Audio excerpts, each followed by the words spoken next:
मला त्या पाणी त्यांच्याद्वारे त्या वचनाद्वारे त्या दया आणि कृपा करणारा आमचा जिवंत प्रभू परमेश्वर तू आहे तेव्हा असं मला द्यावा इथे बसल्या सर्वांना मी तुझ्या पवित्र आत्म्याच्या आचरणाखाली आमच्याकडून तेव्हा तुझ्या इच्छेविरुद्ध कोणते कृत्य होऊ नये ह्यासाठी तेव्हा आम्हाला तेव्हा तुझ्या विपुल आणि दयाची गरज आहे माझ्याकडे आम्हाला दया करतोच तू तुला धन्यवाद देते मी पुढचा वेळ समय आम्ही तुझ्या हातासमोर तुझ्या स्वर पवित्र नावाने वाटतो.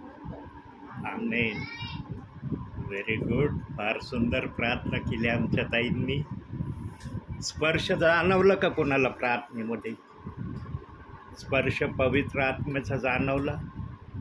प्रियांनो, शब्द जर तुमच्या हृदयाला लागले नाही ना तर स्पर्श जाणवणार नाही. प्रार्थना म्हणजे वेळ घालवणं नाही. सेवक आले म्हणजे बसणंच भाग आहे, ऐकणंच भाग आहे. तुमच्या हृदयाला पवित्र आत्मा स्पर्श करतो का नाही हे तपासणं महत्त्वाचं आहे. आमच्या ताईंचा एक एक शब्द हृदयाला टचिंग करत होता. हे बायबल साक्षीला आहे. सगळे जगामध्ये खोटं बोलतील, पवित्र आत्मा कधी खोटं नाही बोलणार, लक्षात ठेवा. पवित्र आत्मा तेच सांगन जे त्याच्या जीवनातून इतरांच्या जीवनात होतं. प्रियांनो, अनेक प्रियजन भावनाविषयी प्रार्थनेला बसतात.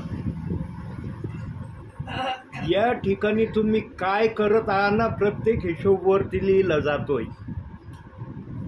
आणि तुमचा आत्मा आहे ना, आत्मा जो आतमध्ये आहे त्या आत्म्याला कधी घोटमळू देऊ नका आपल्या हृदयामध्ये. प्रियांनो, याची काळजी घ्या. जो विश्वासणारा आपल्या हृदयामध्ये जो आत्मा प्रभूने श्वासाने टाकलेला आहे त्याला घुटमळायला लावील ना, त्या व्यक्तीसारखा दुर्दैवी व्यक्ती या भूतलावर कोणी नाही.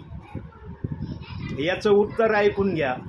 न्यायाच्या दिवशी तोच आत्मा तुमच्या शरीरातून बाहेर जेव्हा प्रभू काढणार आहे ना तेव्हा प्रभूला तो साक्ष देणार आहे, या शरीरात मी फार घुटमळत होतो पण मला याचं नाईविलाज होता, मला काही करता येत नव्हतं कारण हा जास्त बुद्धीने चालायचा. बुद्धीने कमी चाला प्रियांनो, आत्म्याने जास्त चाला. आत्म्याने चालताना तर वरती आत्मा तुमचा सुखा समाधानाने. बायबल नाही घेतलं? सुप्रियाताई बायबल घ्या. बघा, एक शब्द दाखवतो आता तुम्हाला. असा शब्द दाखवतो की तुम्ही म्हटले पाहिजे खरंच काय शब्द दाखवला ब्रदरांनी. पहिले करंथीकराचं पत्र काढा ताई, 15वा अध्याय काढा,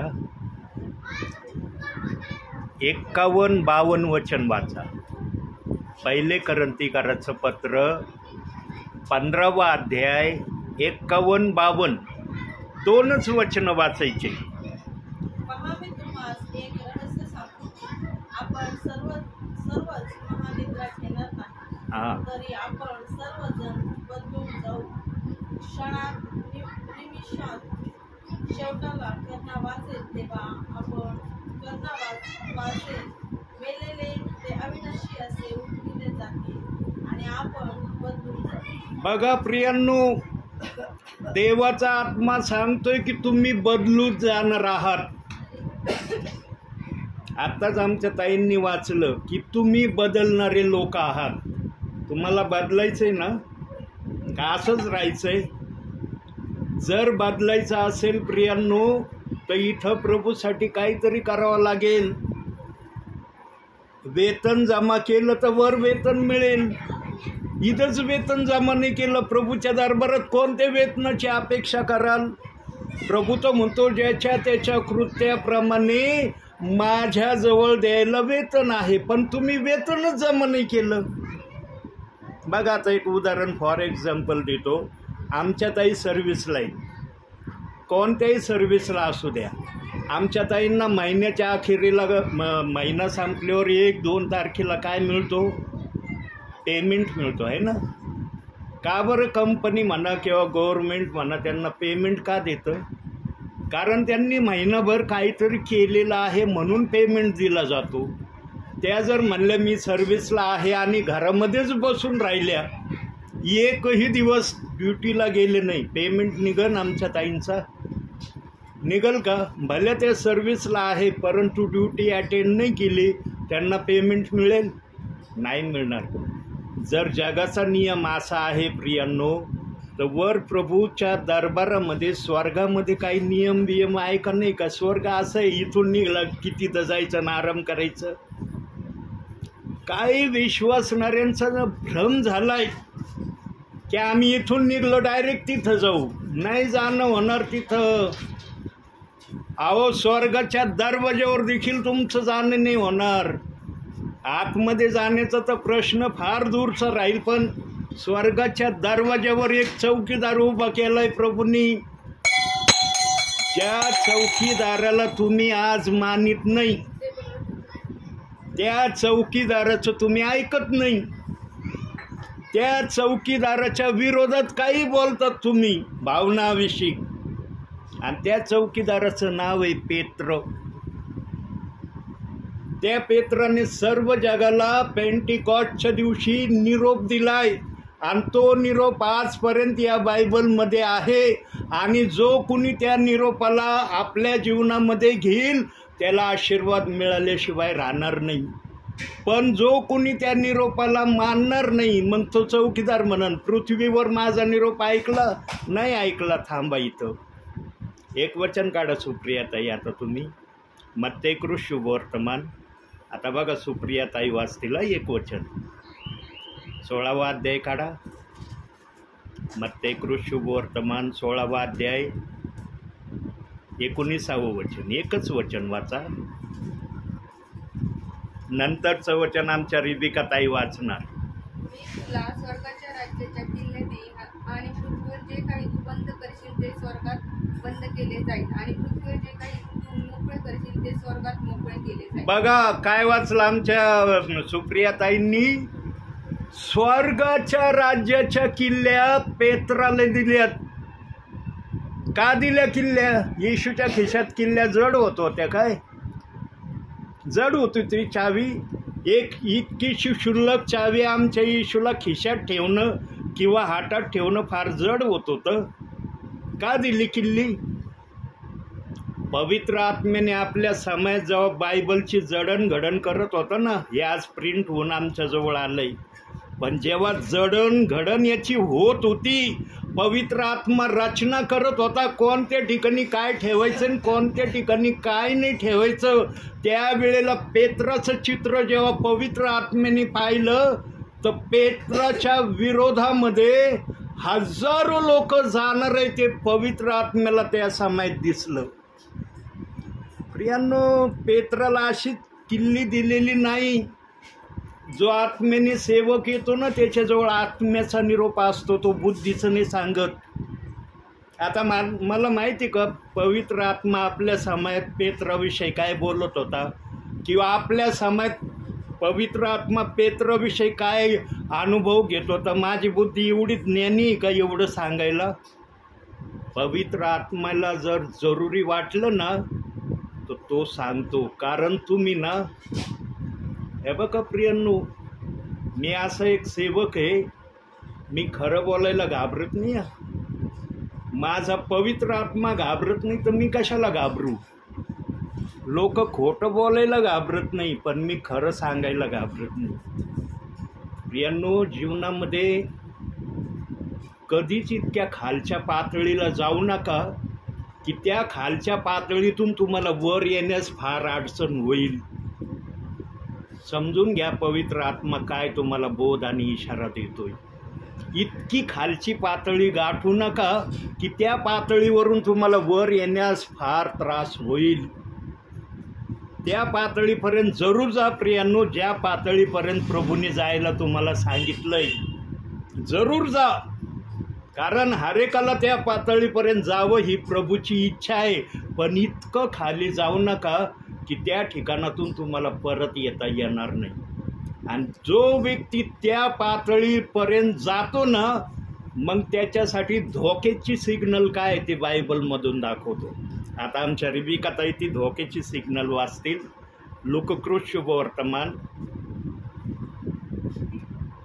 22वा अध्याय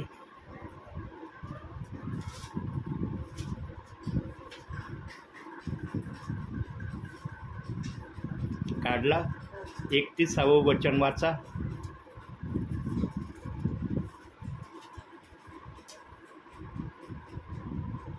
शिमोना शिमोना, पहा तुम्हास गव्हासारखे चाळावे म्हणून सैतानाने मागणी केली, परंतु तुझा विश्वास. बस बस. शिमोना शिमोना,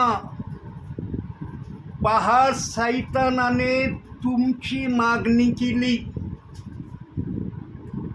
तुम्ही बसलेले प्रियजन या बाळाला सोडून, या बाळाचं काय नाव, या बाळाला सोडून बाकी तुम्ही सर्वजण, तुम्हा सर्वजणांची जर मागणी सैतानाने प्रभूकडे केली आणि ती तुम्ही कानाने ऐकली, तुम्हाला कसं वाटेल?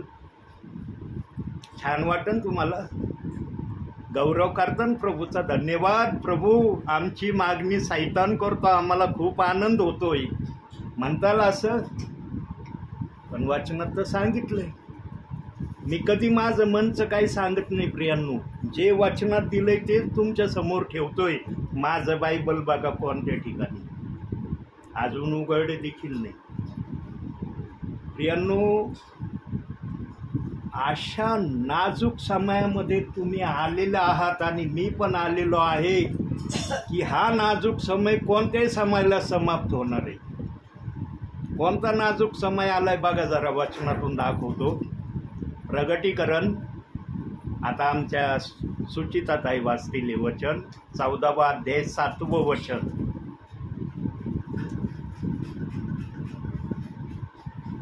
तो मोठ्याने म्हणाला, देवाची भीती बाळगा व त्याचे गौरव करा, कारण न्याय निवाडा त्याची घटका आणि ज्याने आकाश, पृथ्वी, समुद्र व पाण्याचे झरे निर्माण केले त्याला नमन करा. प्रियांनो, ज्याने सर्व काही थोडक्यात निर्माण केलं, त्याला किती जण आज दिवसातून 3 वेळेस नमन करायला वेळ काढतात? आता साक्षीदार दाखवतो तुम्हाला. आता साक्षीदार आमच्या सुप्रियाताई वाचतील. दानियेलाचं पुस्तक, दानियल जुन्या करारामध्ये, यशायाच्या नंतर इर्माया, येजकेल, दानियल काढलं ना. 6वा अध्याय काढा. दानियल 6वा अध्याय 10वं वचन वाचा. आता साक्षीदार ऐका पहिल्यांदा, मग त्याचं एक्सप्लेन मी करतो.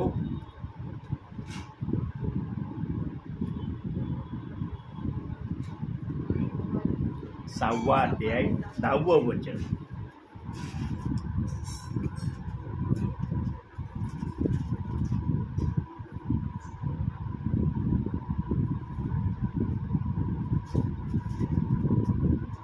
या फर्मानावर सही झाली आहे असे दानिएलाने ऐकले तेव्हा तो आपल्या घरी गेला. त्याच्या खोलीतल्या खिडक्या येरुशलेमेच्या दिशेकडे असून उघड्या होत्या.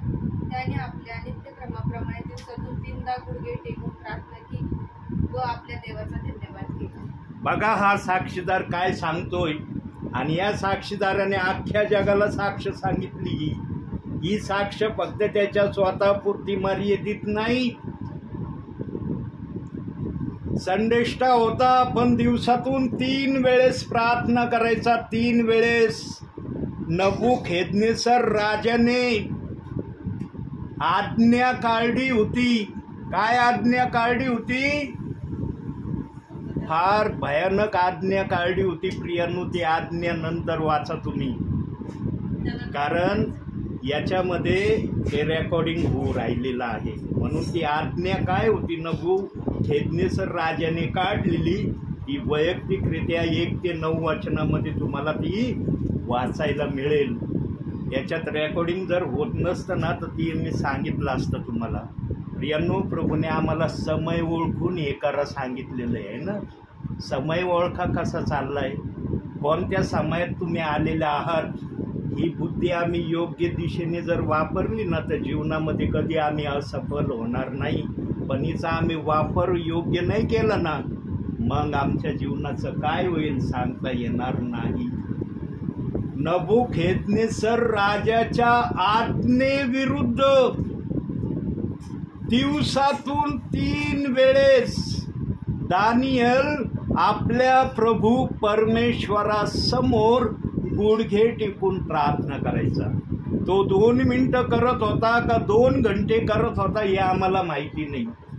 बायबल ते प्रमाणित करत नाही की तो किती वेळ प्रार्थना करायचा. पण बायबलचा आत्मा हे सांगत आहे की दानियल दिवसातून 3 वेळेस प्रार्थना करायचा. आता सध्या पवित्र आत्मा कुठं उतरून आलाय? कुठं उतरून आलाय? इथं उतरून आलाय ना. आलाय ना, मानता ना तुम्ही? पवित्र आत्मा उतरून आलाय. तो आला म्हणून मी बोलतोय. तो आला नसता तर मी आलो नसतो इथं. यांनो, जितकी काळजी तुम्हाला नाही ना त्याच्या कैक पटीमध्ये देवाच्या आत्म्याला तुमची काळजी आहे. आणि देवाचा दास आहे ना, जाग करायला येतो. जाग. देवाच्या दासाचं काम काय? या समयामध्ये जे आत्मिकरित्या झोपी चाललेत ना, डुकल्या खायला लागलेत, झोपीचे आळस यायला लागलाय, त्यांना आत्मिकरित्या जाग करण्यासाठी. शारीरिक नाही बोलू राहिलो, आत्मिक बोलू राहिलोय. दाखवू कशातून राहिलोय? बायबलच्या वाचनातून दाखवू राहिलो ना, मनाचं सांगू राहिलो. प्रियांनो, प्रगटीकरण 14:7 मध्ये सांगितलंय, तुम्ही आपल्या प्रभू परमेश्वराला नमन करणारे आहात का? दानियल दिवसातून 3 वेळेस प्रभू परमेश्वरासमोर स्वतःला लीन नम्र करून प्रार्थना करायचा. तुम्ही आत्तापर्यंत किती वाजले? 7 वाजले असतील किंवा 7:30 झाले असतील. या समयापर्यंत 7:30 धरूया आपण. 7:30 वाजण्याच्या समयापर्यंत फक्त हे 2 बाळं सोडून या 2 बाळांना प्रभूचा आत्मा वर्ज्य करतो, कारण ही देवाच्या सान्निध्यामध्ये आहेत. यांना तेवढी समज आलेली नाही जेवढी समज देव बाप्पाने तुम्हाला दिलेली आहे. 2 वेळेस तरी तुम्ही प्रार्थना केली का प्रभू परमेश्वराची दिवसभरामध्ये? आमच्या सुप्रियाताईंनी केली. ताई, टाळ्या वाजवा आमच्या सुप्रियाताईसाठी. जोरात वाजवा, आवाज आला पाहिजे याच्यामध्ये. नाही आवाज आला, चांगल्या वाजवा की. हा, कारण या टाळ्या अख्ख्या महाराष्ट्र ऐकणार आहे. हे शो म्हणून नाही रेकॉर्डिंग करू राहिलो किंवा मी काहीतरी आहे दाखवण्यासाठी नाही. मी धूळ माती राख आहे, आज आहे उद्या नाही, आता दिसतोय काही क्षणात या जगात नाही, ही माझी अवस्था आहे. पण जोपर्यंत प्रभू मला चालवेल तोपर्यंत मी माझ्या प्रभूला उंच करीत राहील. आणि जे प्रियजन प्रभूच्या सानिध्यामध्ये व्यवस्थित चालतील, देवाचा आत्मा त्यांना उंच केल्याशिवाय राहणार नाही. या टाळ्या प्रभूच्या गौरवासाठी वाजवण्यात आल्या. त्या आमच्या ताईंनी काहीतरी केलं.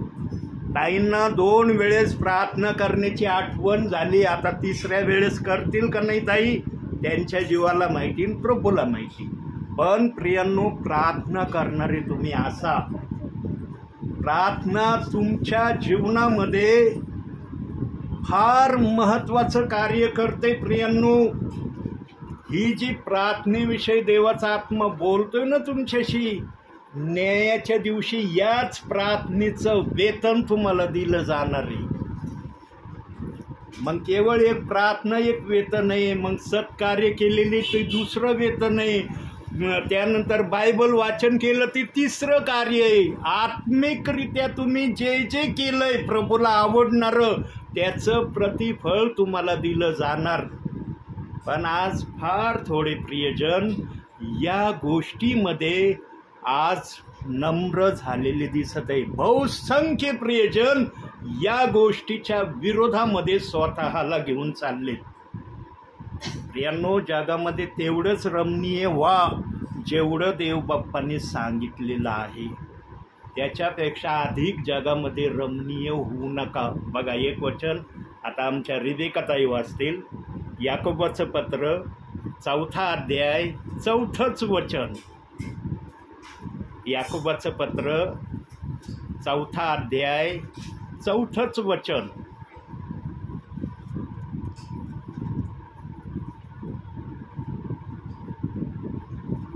इब्री करायच्या नंतर मला पुस्तक सांगा, मग मी तुम्हाला सांगतो. तिकडं नाही, फार दूर आले तुम्ही.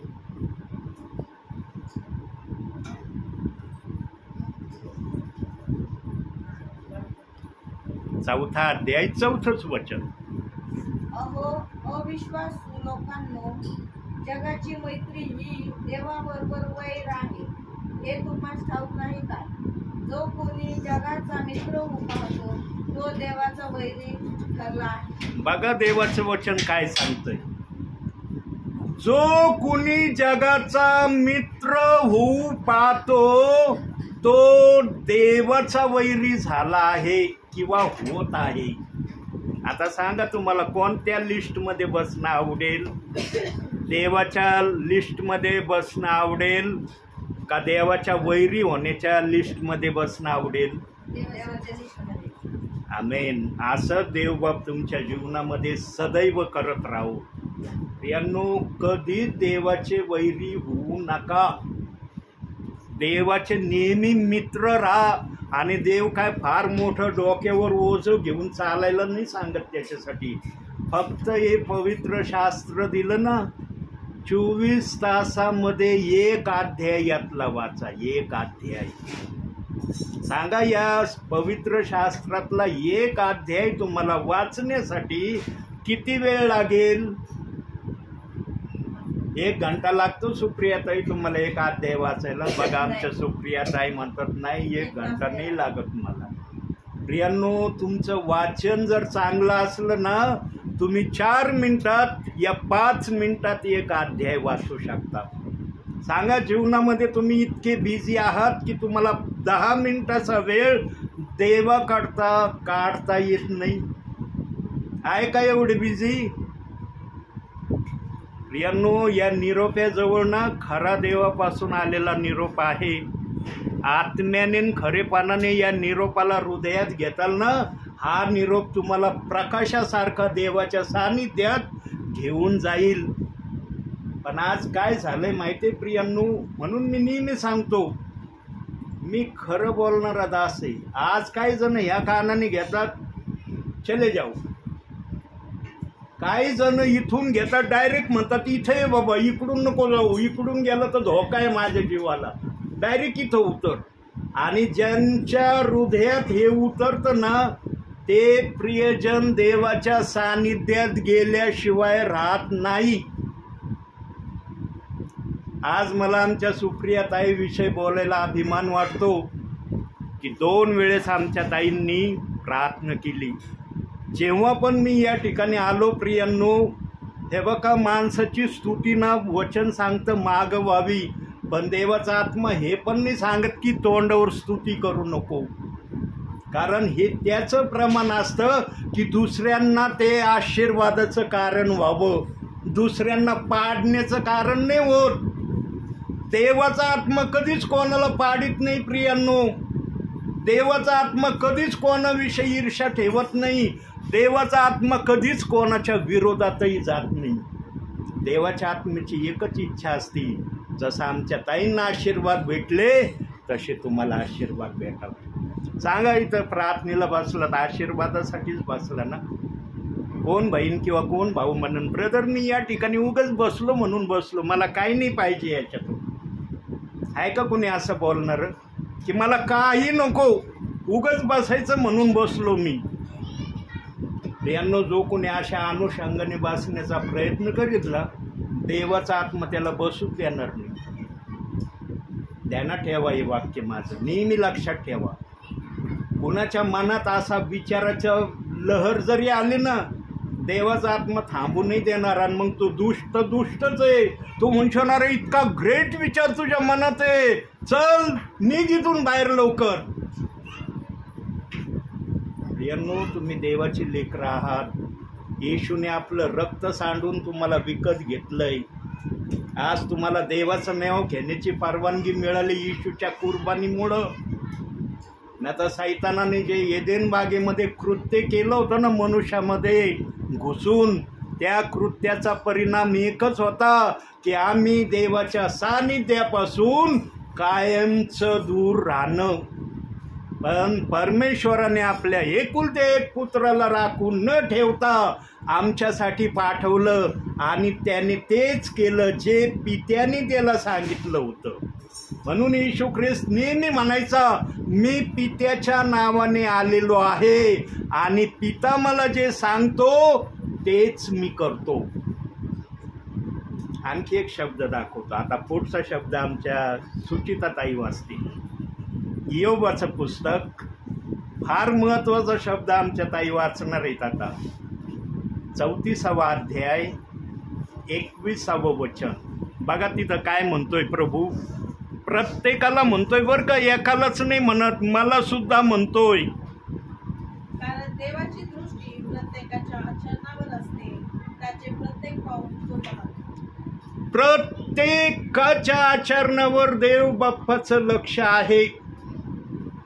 सेवकाच्या आचरणावर पण आहे, आमच्या बंधूंच्या पण आहे, आमच्या सिस्टरच्या पण आहे. हरेकांचं आचरण तो पाहत आहे. परंतु त्याच्या लिहिण्यामध्ये वजा आणि बेरीज या नावावर तो लिहित आहे. वजा कशाच्या नावावर आहे? जगिक गोष्टीच्या विषयी वजा आहे. देवाच्या नावावर प्लस आहे, कारण याचं वेतन दिलं जाणार आहे. पण जगासाठी मायनस. व्यर्थ वेळ घालवला तुम्ही, निष्फळ वेळ तुमचा गमावला. पण प्रभूसाठी काय केलं? लगेच प्लस. अरे माझ्यासाठी केलं, याचं वेतन यांना दिलं जाणार आहे. सांगा, आज तुमचं जे भावी आयुष्य आहे आणि ज्या समयापासून तुम्हाला समजायला लागलं की वाईट काय चांगलं काय, त्या समयापासूनचा हिशोब देव बाप्पाने प्रत्येकाच्या नावावर जीवनाच्या पुस्तकात लिहिलाय. आता तो हिशोब अधिक मायनस आहे का अधिक प्लस आहे हे तुम्हाला जास्त माहिती आहे. कारण तुम्ही कसं जीवन जगला आहात प्रभूमध्ये याची माहिती जास्त करून तुम्हाला आहे. प्रभूंनी तर वर लिहून ठेवलेलं आहे, त्याचा तर प्रश्नच येत नाही. म्हणून तो म्हणला, ज्याच्या त्याच्या कृत्याप्रमाणे माझ्याजवळ द्यायला वेतन आहे. पण वेतन जमा केलं तर वेतन भेटन, वेतनच जमा नाही केलं तर काय घेतान प्रभूकडून? जेव्हा एखाद्याला वेतन मिळणार नाही ना प्रियांनो, त्यावेळेस त्याच्या शरीरातला आत्मा प्रभू समोर त्या व्यक्तीविषयी इतक्या सुपियर शब्दामध्ये त्या व्यक्तीविषयी प्रभू समोर तो बोलेल. काय बोलेल? पहिला शब्द, आयुष्यभर यांनी कधी देवाच्या सानिध्यामध्ये येण्याचा प्रयत्नच केला नाही. बायबल वाचणं, प्रार्थना करणं तर फार दूरचा विषय यांच्यासाठी. सांगा, तुमच्या शरीरातल्या आत्म्याने ही साक्ष, हे वाक्य जर देवाच्या आसनासमोर बोललं, तुम्हाला कसं वाटेल? आनंद होईल तुम्हाला त्यावेळेला. हे होऊ नये म्हणून देवाचा आत्मा या ठिकाणी आलाय आणि मला पाठवलंय. मी तर वेळ घालवायला आलो नाही. लक्षात घ्या, जो आत्मेने येतो ना तो वेळ घालवायला येत नाही. फोन केला होता सुप्रिया ताई, बघा ताई काय म्हणतात, नाही केला फोन. काही 1 रुपया गेला असता मोबाईलमधून, फार माझी प्रॉपर्टी लॉस झाली असती का? का नाही फोन केला माहिती का? कारण आमचा प्रभू येणार आहे, फोन करून नाही येणार. तो म्हणणार नाही मी निघालो स्वर्गातून, रेडी राहा, म्हणजे मला घ्यायला त्रास नाही होणार तुम्हाला. तो अचानकपणे येणार आहे, चोरासारखा येणार आहे. तो कोणत्या घटकेस येईल ना कुणालाच माहीत नाही. आणि तो येण्या अगोदर ज्यांची नावं, आता हे वचन आमचे बबलू ब्रदर वाचते, याच्यातून वाचा. प्रगटीकरण 3रा अध्याय 5वं वचन. जो विजय मिळतो तो अशा रीतीने शुभ्र वस्त्र परिधान केलेला होईल. मी जीवनी पुस्तकातले त्याचे नाव बोलणारच नाही आणि माझ्या पित्यासमोर व त्याच्या दूतासमोर मी त्याचे नाव पत्करून घेईन. प्रियांनो, तुमच्या प्रत्येकाचं नाव जीवनाच्या पुस्तकामध्ये लिहिलेलं आहे. आता जरा शारीरिक बोलतो म्हणजे राहू दे तुमच्याजवळ. शारीरिक बोललं म्हणजे तुम्हाला आत्मिक अर्थ आपोआप कळलं. बघा, आमच्या बंधूंना 2 मुलं आहेत.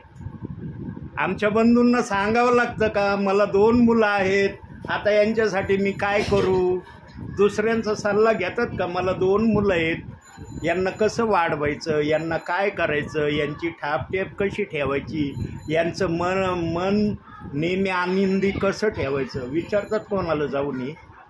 यांना समजतं की माझ्या मुलांसाठी मला काय केलं पाहिजे जेणेकरून माझी मुलं सुखाने, समाधानाने, आनंदाने राहतील. घेतात का आमचे बंधू कोणाचा सल्ला? नाही घेत ना. तसं ज्या देवाने तुम्हाला जगात पाठवलंय त्या देवाला पण कळतं की माझ्या लेकरांना माझ्या नावामध्ये मी कसं ठेवलं पाहिजे. म्हणून हे वचन दाखवलं की तुमचे नावं जीवनाच्या पुस्तकात आहेत आणि ज्यांची नावं जीवनाच्या पुस्तकात आहे त्यांची सर्वात जास्त काळजी प्रभू घेणार आहे. याचा अर्थ असा होत नाही की ज्यांची नावं जीवनाच्या पुस्तकात नाही त्यांना डायरेक्ट नरकामध्ये टाकलं जाईल. प्रियांनो, आज हर सेवकाच्या मुखातून मी ऐकतोय बरं का, हर सेवकाच्या. आता ते कसं बोलतात, का बोलतात ते देवाला माहिती, त्यांना माहिती, मला तर समजत नाही. ज्यांचं जाणं स्वर्गामध्ये होणार नाही त्यांना डायरेक्ट आजचा बाळक म्हणतो ते नरकात जाणार आहे. पण वचन कुठंच या गोष्टीला प्रमाणित करत नाही की ज्यांचं स्वर्गामध्ये जाणं होणार नाही ते नरकामध्ये जाणार आहे. बायबल कुठंच या गोष्टीला प्रमाणित करत नाही. ज्यांचं स्वर्गामध्ये जाणं होणार नाही ना त्यांच्यासाठी एक स्पेशल ठिकाण प्रभूने बनवलंय. बघायचं कोणतं आहे स्पेशल ठिकाण? काढूया आपण. आता बबलू ब्रदरच वाचतील. प्रगटीकरण 11वा अध्याय 2रं वचन. हे स्पेशल लोक आहेत आणि याच ठिकाणी ते जाणार आहेत, याच्याशिवाय त्यांची जागाच नाही. 11वा अध्याय 2रं वचन.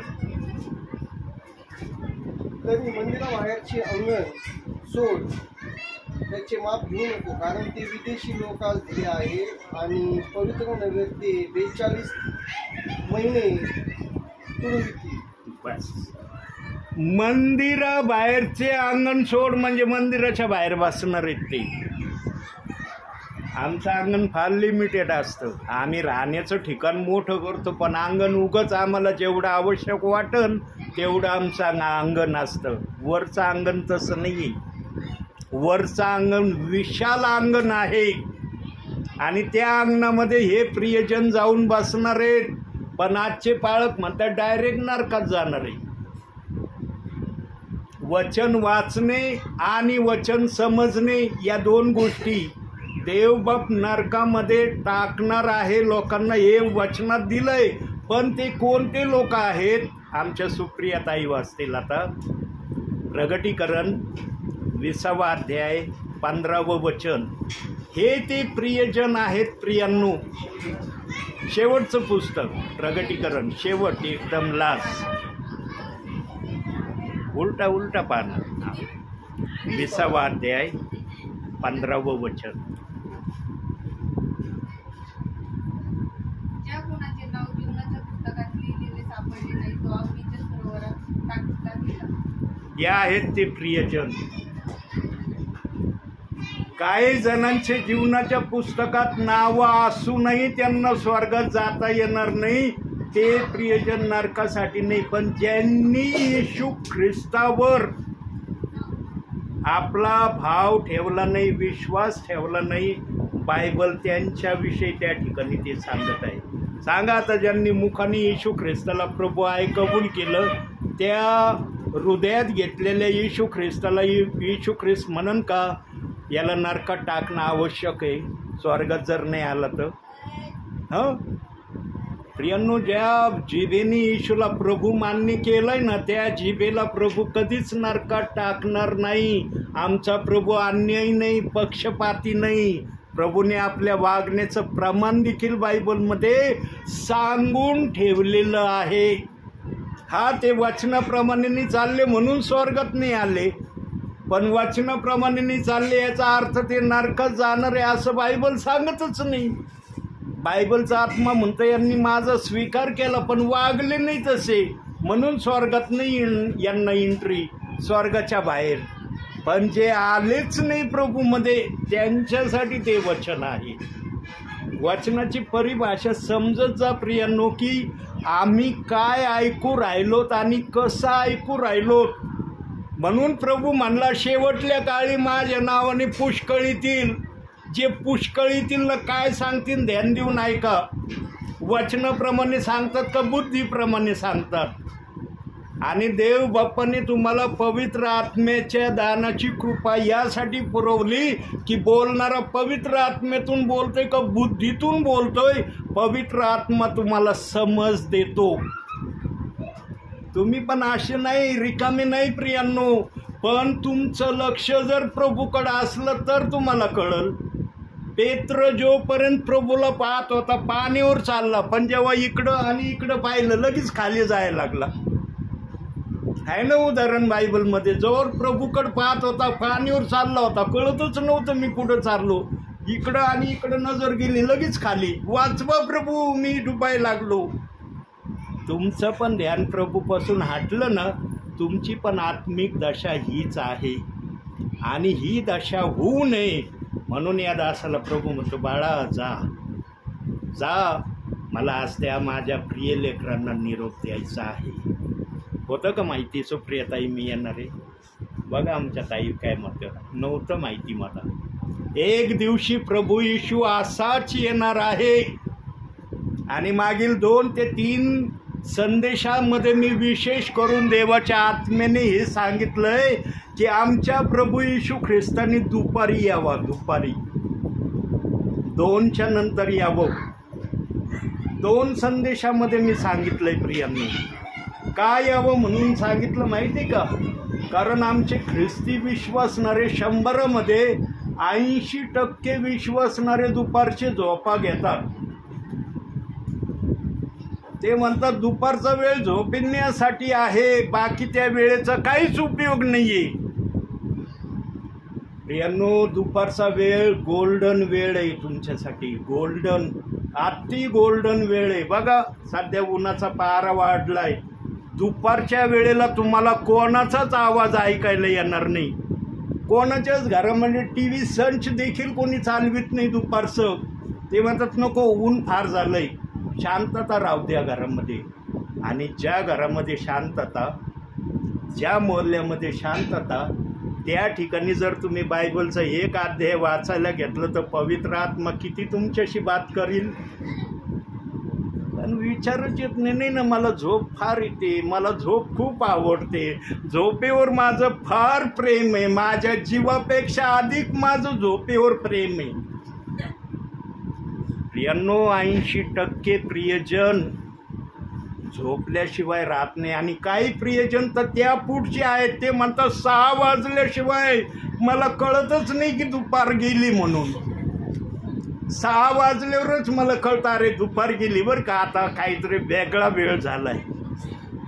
प्रियांनो, देव बाप्पाने जर न्यायाच्या दिवशी विचारलं माझ्या सानिध्यात किती बसत होता आणि झोपण्याच्या सानिध्यात किती राहत होता, काय उत्तर देईन तुमचा आत्मा?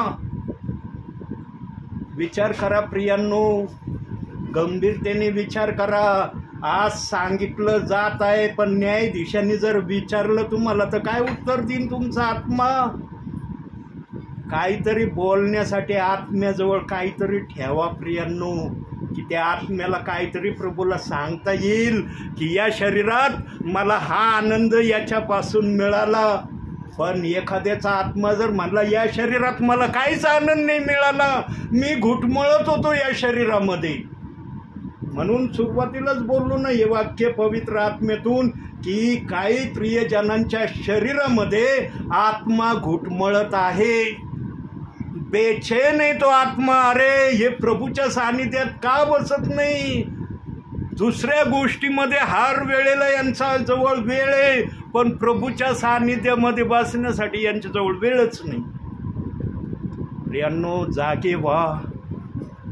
तो एक चोर जागा झाला वधस्तंभावर असताना देखील त्यांनी कधी आशा ठेवली नसन मी सुख लोकात जाईन, कारण त्यांनी इतके भयानक काम केले होते की जगाच्या न्यायाधीशांनी मरणदंडाची शिक्षा दिली होती. आणि जेव्हा येशूनी पाहिलं तेव्हा म्हणला असं तू चोर मनात, अरे जगाने तर मला जगाच्या न्यायाधीशांनी मरणदंडाची शिक्षा दिली, पण हा जगाचा तारणारा माझ्याकडे पाहतोय, आता हा कोणती शिक्षा माझ्यासाठी नेमतोय माहिती नाही. पण जगाच्या तारणाऱ्याने शिक्षा नेमली नाही, त्याला बक्षीस दिलं. आमचा देव कानवाळू आहे, दयाळू आहे ना, त्याचं हे प्रमाण आहे. देईल का वध स्तंभावरच्या चोराला कोण चुकलो का जाण्याची ॲथॉरिटी आमच्या प्रभूने ॲथॉरिटी दिली. कशामुळं दिली? केवळ पाहण्यामुळं.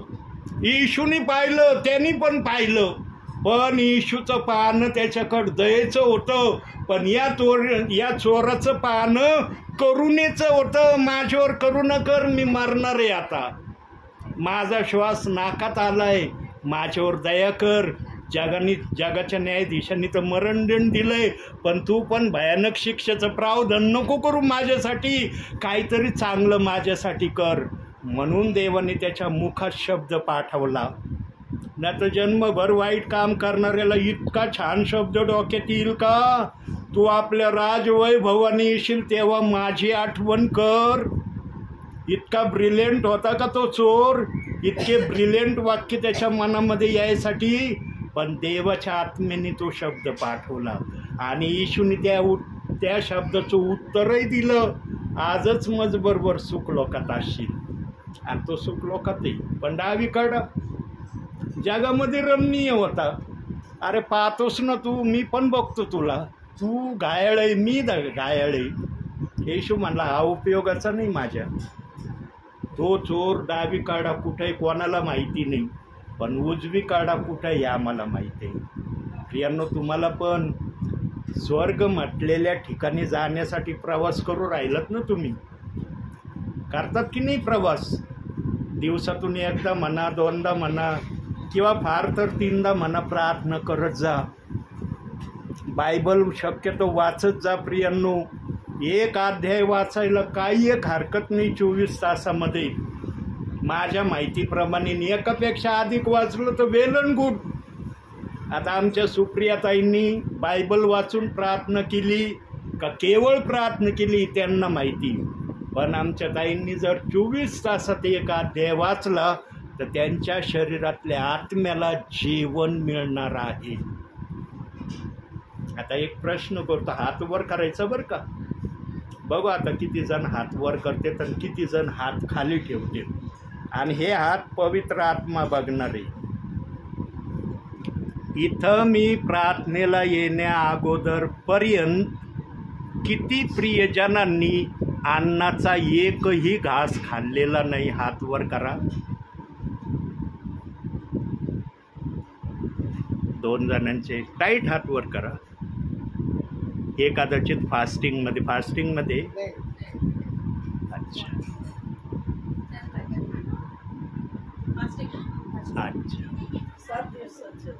देव बाप तुम्हाला आशीर्वाद देऊ. तुम्ही ब्रदर असंच नाही खाल्लं? प्रियांनो, शक्यतो आम्ही अन्नाला कधी वर्ज करत नाही, पण आमच्या ताई फास्टिंगमध्ये देवबाप त्यांना आशीर्वाद देऊ. जे आपण इराद्याने आमच्या ताईंनी फास्टिंग धरलेली, देवबाप ती फास्टिंग आमच्या ताईसाठी आशीर्वादित करू आणि तेच त्यांना मिळो जे त्यांनी कारणासाठी. कुणी पण फास्टिंग धरताना काही ना काही इच्छा धरून ठेवतं. बिना इच्छेची कोणी फास्टिंग करत नाही. हा ते सांगितलं जात नाही, तो भाग वेगळा आहे. आता आमच्या बंधूंनी का नाही खाल्लं ते त्यांना माहिती आणि प्रभूला माहिती, पण आमच्या ताईंनी फास्टिंग धरली. बाकीच्यांचे हात का नाही वर झाले? का नाही झाले? कारण त्यांना माहिती आहे जेवण नाही जेवलो तर काय दुष्परिणाम शरीरावर होईल. आम्ही कसे बेचैन होतो, आम्हाला कुठं लक्ष लागणार नाही, आमचा जीव कासावीस होईल. पण वचन वाचण्यासाठी नाही वाटलं असं, जाऊ दे, वाचलं तर वाचलं, नाही वाचलं काय फरक पडतोय. अनेक प्रियजन आपल्या आत्म्याला उपाशी ठेवत आहेत. प्रियांनो, आत्म्याला कधी उपाशी ठेवू नका प्रियांनो. आत्म्याची तृप्ती करा. सुचिताताई, तुम्ही फास्टिंग धरली, चांगली गोष्ट आहे, अतिश्रेष्ठतेचं काम केलं. पण या फास्टिंगमध्ये 3 वेळेस जर प्रार्थनेचा सुवास जर तुम्ही ठेवला ना, धुपासारखी ती तुमची फास्टिंग आणि सर्व गोष्टी प्रभूच्या राजासनासमोर जातील.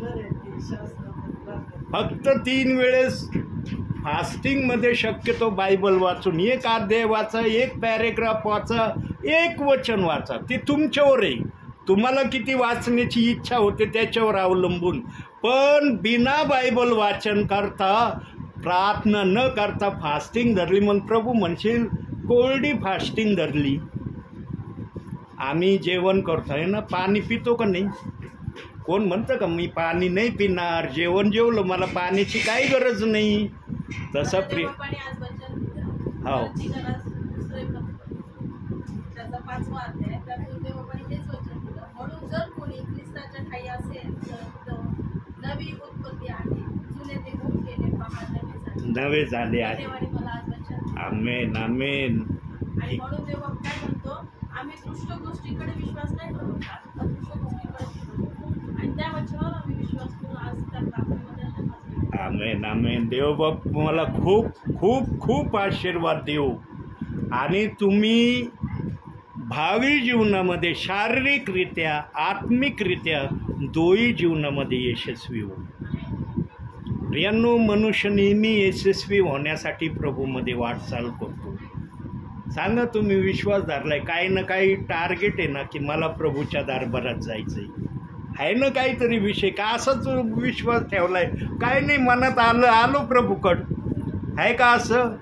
काही ना काही आशा आम्ही ठेवली की मी प्रभूवर विश्वास ठेवला, मला स्वर्गामध्ये जायचंय, मला प्रभूबरोबर राहायचंय, मला प्रभूच्या संगतीचा अनुभव घ्यायचा आहे, म्हणून प्रभू तेच ना आम्ही का उगाच आलोत आम्ही प्रभूमध्ये.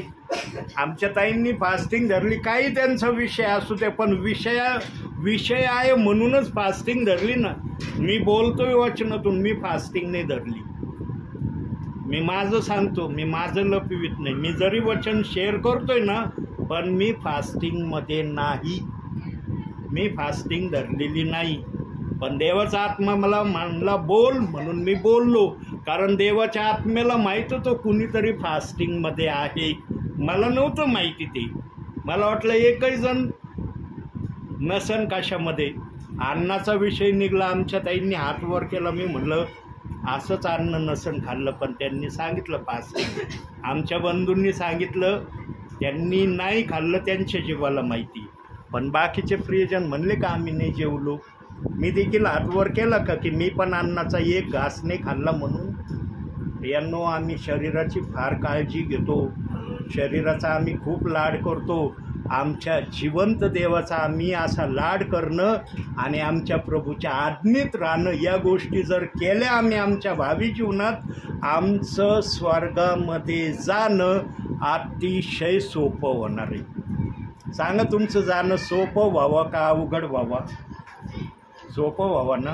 म्हणून प्रियांनो, आता मी इथं थांबणार आहे, आता बोलणार नाही जास्त. एकच सांगतो प्रियांनो, जो पण दिवस देव बाप तुम्हाला दाखवील, जो पण दिवस तुम्ही पाहाल, त्या दिवसाला दिवसातून 3 वेळेस बायबल वाचून प्रार्थना केल्या विना जाऊ देऊ नका.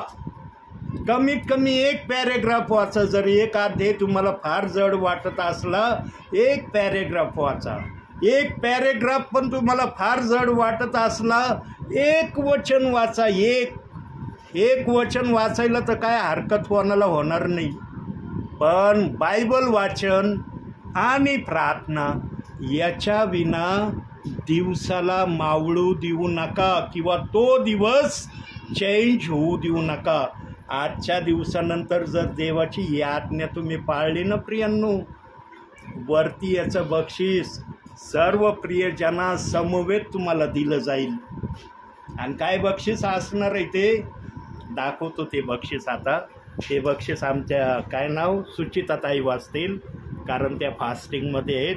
प्रगटीकरण 3 अध्याय 11वं वचन, शेवटचं वचन. प्रगटीकरण 3 अध्याय 11वं वचन.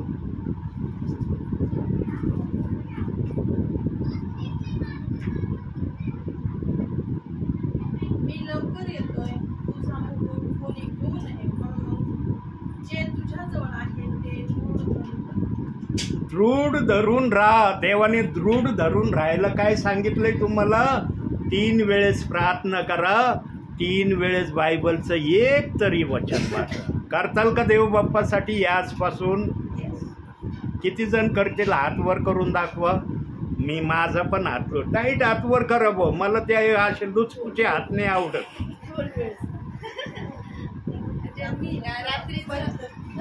हे सगळे याच्यात रेकॉर्डिंग झालं प्रियांनो. रात्रीचं वाचन कर. कधी वाचा, पण बायबल वाचन केल्याशिवाय देवाला समाप्त होऊ देऊ नका. आणि अधिक बोनस पॉईंट पाहिजे असतील तर 3 वेळेस वाचा.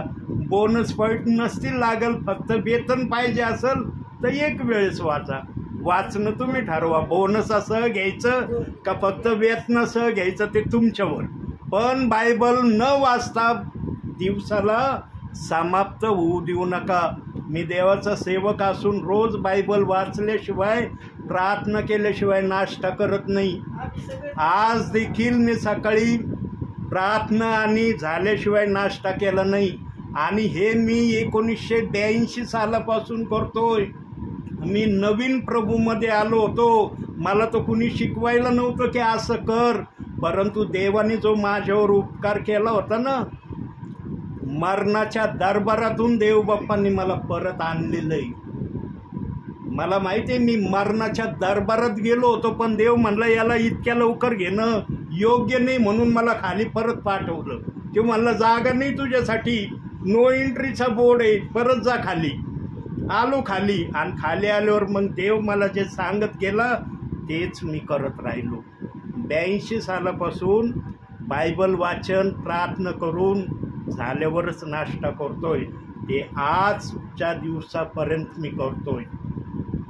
पवित्र आत्मा कधी खोटं बोलत नाही. ध्यानात ठेवा, सगळं खोटं बोलतील. पवित्र आत्मा कधी कोणाला खोटं बोलण्याची परवानगी देणार नाही. लक्षात ठेवा प्रियांनो. आणि जो आत्मेने सेवा करतो ना, तो देवाची इच्छा पूर्ण करण्याकरिता देवबाप त्याला पाठवतो. जो बुद्धीने येतो ना, तो कशाला येतो मला माहिती नाही, त्याचं वर्णन मी करू शकत नाही. पण आत्म्यावाल्याचं मी सांगू शकतो की देवाचं गौरव तुमच्या हृदयात उंच व्हावं म्हणून आत्म्याने आलेला सेवक तुम्हाला बोध करत आहे. जर मी नाश्ता प्रार्थने अगोदर घेत नाही तर तुम्ही पण असंच करा प्रियांनो. आणि जर असं करत असेल तर देवाला धन्यवाद असो. म्हणून आजच्या छोट्याशा संदेशातून देवबाप तुम्हाला आणि मला भरपूर आणि भरपूर आशीर्वाद देवो. आमेन. शेवटची प्रार्थना आमचे बबलू ब्रदर करतील.